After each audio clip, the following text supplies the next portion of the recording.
Cette vidéo a été conçue pour la formation seulement et elle ne détient aucune information sensible. Cette vidéo vous offre quelques exercices de calcul de la poussée d'un moteur.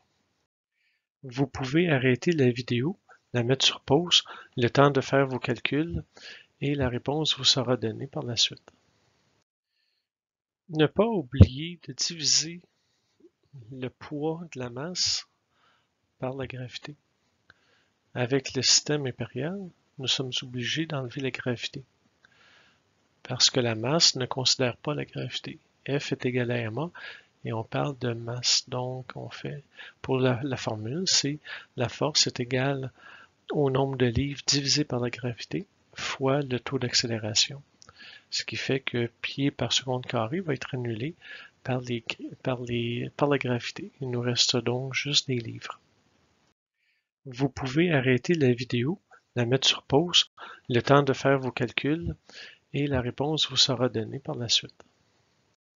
Pour obtenir la bonne réponse, vous devez transformer les unités, de passer de 1000 en pieds et d'heures en secondes.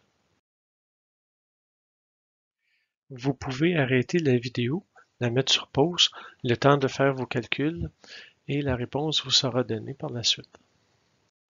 Pour obtenir la bonne réponse, vous devez prendre la poussée multipliée par V2 moins V1, V2 étant la vitesse de la sortie des gaz de combustion, moins la vitesse de déplacement de l'avion, et divisé par la gravité, ce qui vous donnerait environ 2000 livres de poussée.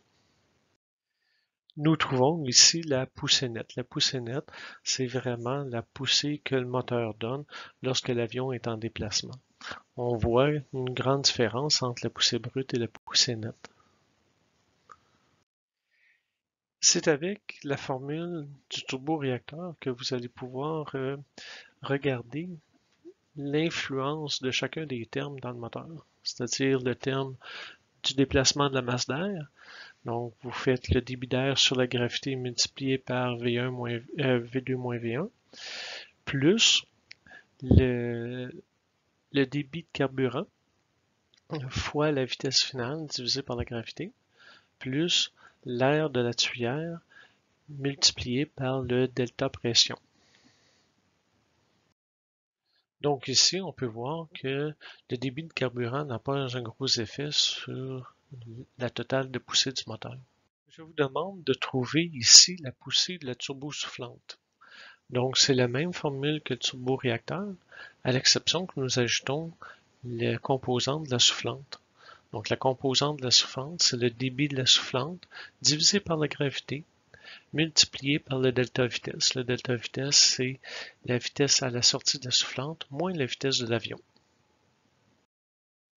Ici, on a une turbosoufflante qui a un bypass ratio de environ 1 pour 1. Bypass ratio, c'est la quantité d'air qui passe dans la soufflante et qui contourne le moteur, divisé par la quantité d'air qui entre dans le moteur, c'est-à-dire qui est brûlé dans la chambre à combustion et qui sort dans la tuyère.